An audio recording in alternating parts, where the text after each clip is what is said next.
ಬನ್ನಿ ಮೇಜಿ ಅವರು ಇಟ್ಕೊಳ್ಳಿ ಹಾಗೆ ಅವ್ರಿಗೆ. ಥ್ಯಾಂಕ್ ಯು ಸ್ವಲ್ಪ ಹಾಕಿ.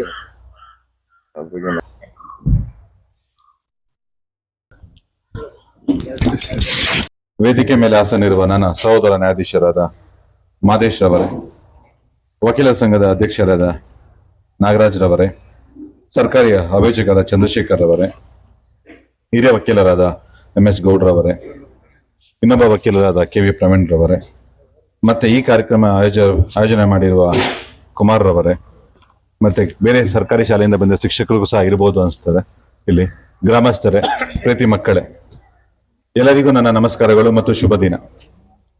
ಮೊದಲನೇದಾಗಿ ಎಲ್ಲರಿಗೂ ನಾನು ಕನ್ನಡ ರಾಜ್ಯೋತ್ಸವದ ಶುಭಾಶಯಗಳನ್ನ ಹೇಳಕ್ಕೆ ಇಚ್ಛೆ ಪಡ್ತೇನೆ.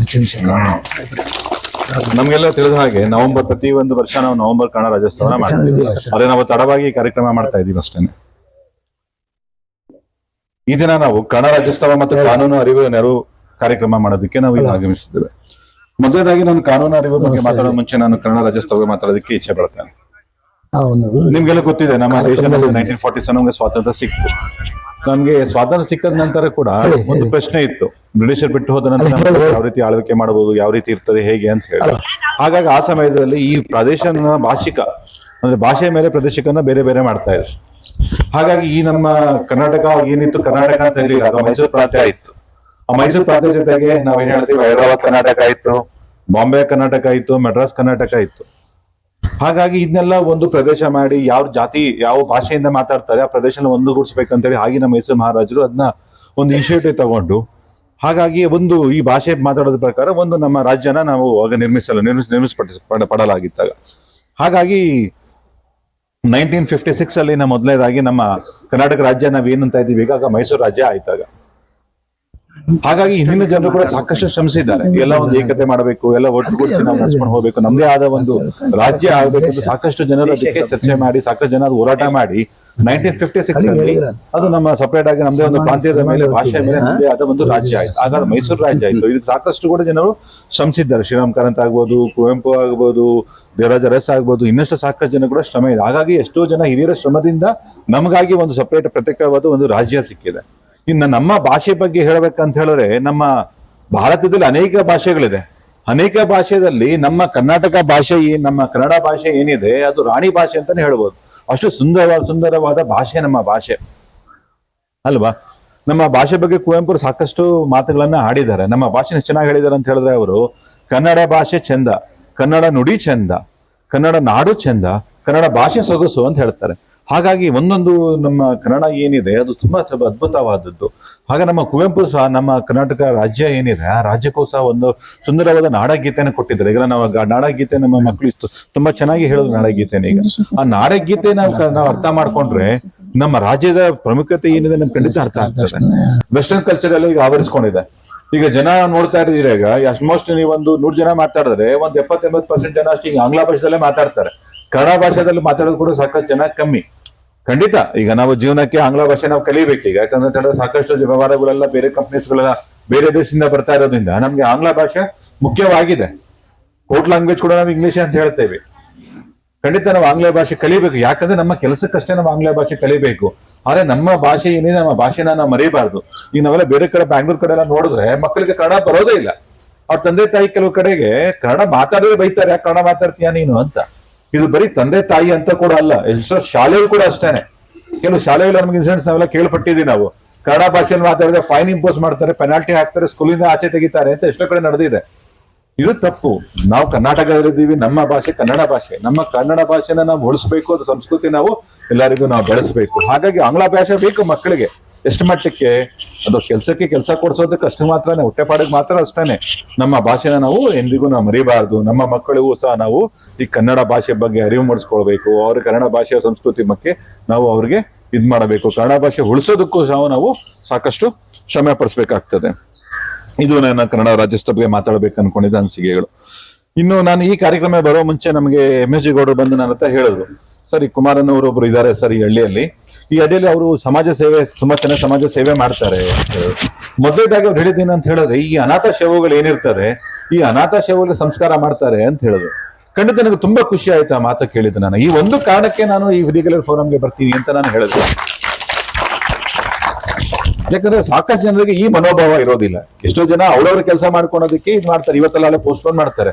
ಹಾಗಾಗಿ ಇನ್ನೊಬ್ಬರು ಕೆಲಸ ಮಾಡೋದಕ್ಕೂ ಮುಂದಕ್ಕೆ ಬರ್ತಾರೆ ಅಂತ ಹೇಳಿದ್ರೆ ಖಂಡಿತ ಅದನ್ನ ನಾವು ಶಾಗ್ಲಿಲ್ಲ ಅಂತ ಹೇಳ್ಬೇಕು. ಅದಕ್ಕೆ ನಾವು ಎಲ್ಲರಿಗೂ ಅವ್ರಿಗೆ ಅಪ್ರಿಶಿಯೇಟ್ ಮಾಡ್ಬೇಕು ನಾವು ಅವ್ರನ್ನ ಅಂತ ಹೇಳ್ಬೇಕಾಗ್ತದೆ.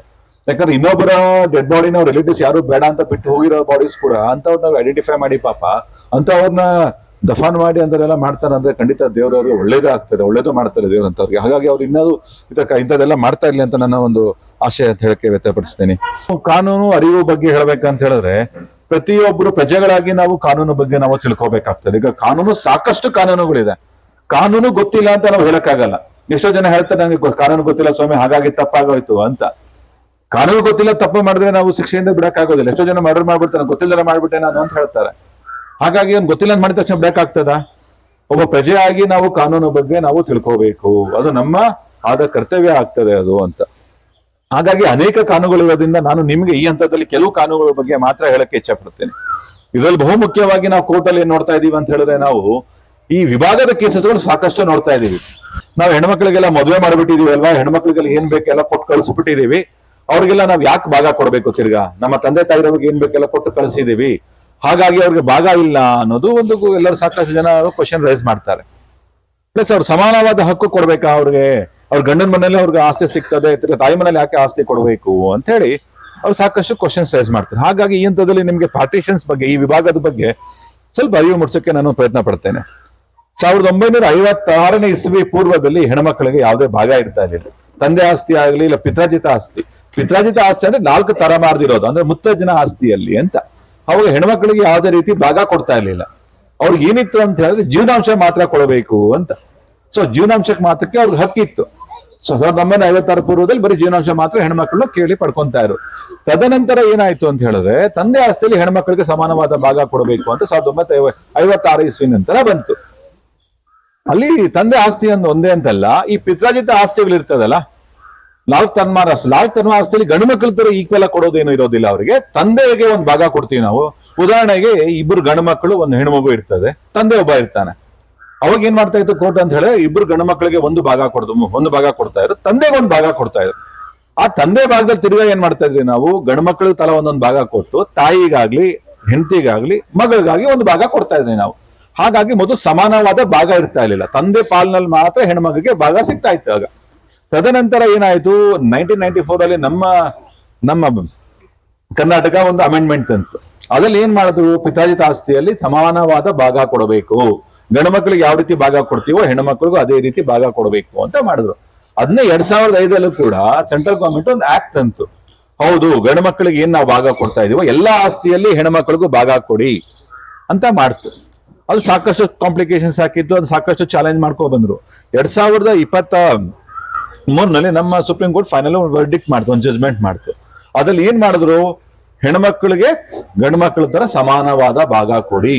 ಸೊ ಹಾಗಾಗಿ ಪ್ರಾಪರ್ಟಿ ಯಾವ್ದಾರು ಇರ್ಲಿ, ಈಗ ತಂದೆ ಪ್ರಾಪರ್ಟಿ ಆಗಿರ್ಲಿ ಮುತ್ತಜ್ಜನ್ ಪ್ರಾಪರ್ಟಿ ಆಗಿರ್ಲಿ, ಅವರಿಗೆ ಸಮಾನವಾದ ಭಾಗ ಇದೆ.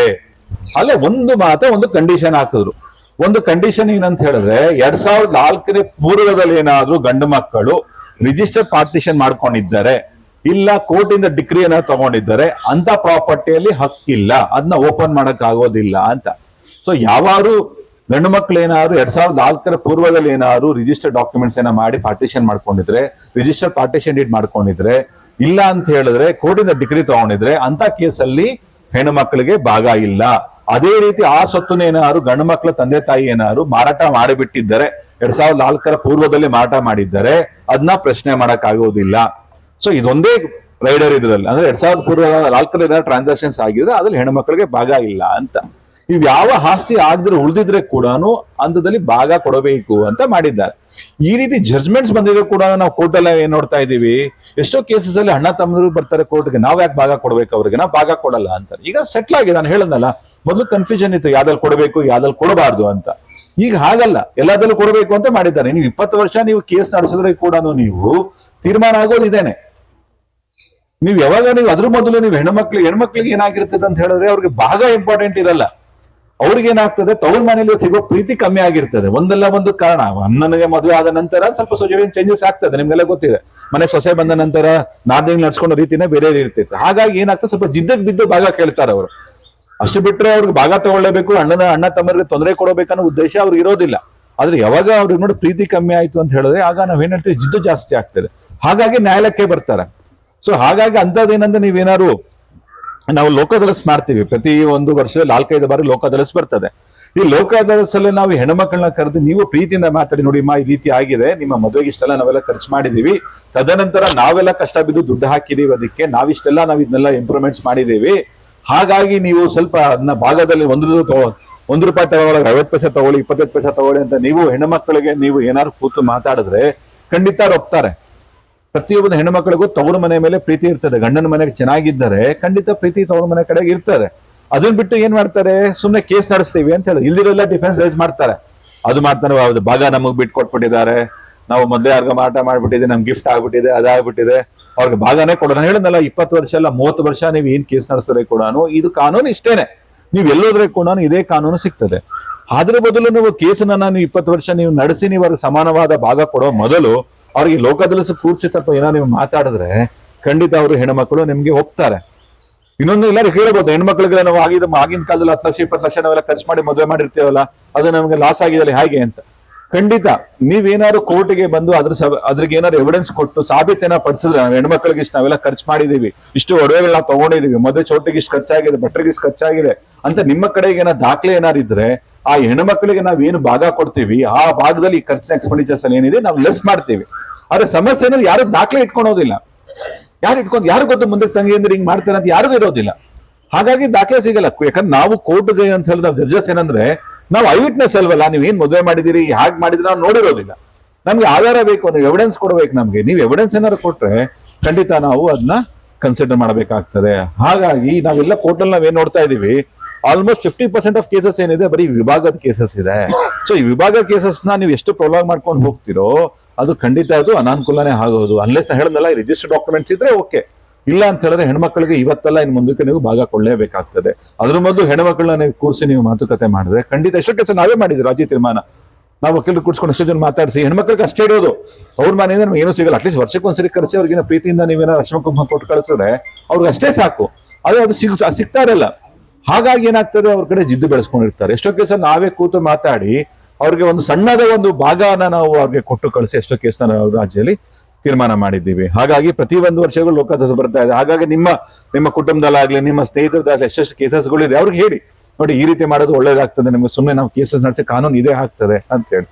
ಹಾಗಾಗಿ ನನ್ನ ಪ್ರಕಾರ ಅಂತ ಕೇಸಸ್ ಏನಿದೆ ವಿಭಾಗದ ಕೇಸಸ್ಗಳನ್ನ ಅಂತವೆಲ್ಲ ನಾವು ರಾಜಿ ಮಾಡ್ಕೊಂಡು ನಾವು ತೀರ್ಮಾನ ಮಾಡ್ಕೋಬಹುದು ಅಂತ. ಹಾಗೆಲ್ಲ ಬಂದ್ರೆ ಒಳ್ಳೇದಾಗ್ತದೆ ಅಂತ. ಇದು ನಾನು ಹೇಳ್ಬೇಕಂತ ಹೇಳಿದ್ರೆ ಇದ್ರ ಬಗ್ಗೆ ಆಕ್ಷನ್ಸ್ ಬಗ್ಗೆ ಹೇಳ್ಬೇಕಾಗ್ತದೆ. ಇನ್ನು ಕಾನೂನು ಜಾಸ್ತಿ ಇದೆ, ಮಾತಾಡೋರು ತುಂಬಾ ಜನ ಇದ್ದಾರೆ, ಹಾಗಾಗಿ ನನ್ನ ಭಾಷಣ ಇಲ್ಲ ಕಡಿತಗೊಳಿಸ್ತೀನಿ. ನಿಮ್ಗೆ ಏನಾದ್ರು ಕಾನೂನು ಬಗ್ಗೆ ಇನ್ನೂ ಏನೋ ಕ್ವಶನ್ಸ್ ಏನಿದ್ರೆ ಖಂಡಿತ ನೀವು ಕೇಳಬಹುದು. ನಾವು ಅದಕ್ಕೆ ಉತ್ತರ ಕೊಡೋದಕ್ಕೆ ನಾನು ಪ್ರಯತ್ನ ಪಡ್ತೇನೆ. ಈ ಹಂತದಲ್ಲಿ ನನ್ಗೆ ಇಷ್ಟು ಮಾತಾಡೋದಕ್ಕೆ ಅವಕಾಶ ಕೊಡೋಲ್ಲ. ಧನ್ಯವಾದ. ಮಾತು ಮುಗಿಸ್ತಾ ಇದ್ದೀನಿ. ಧನ್ಯವಾದಗಳು.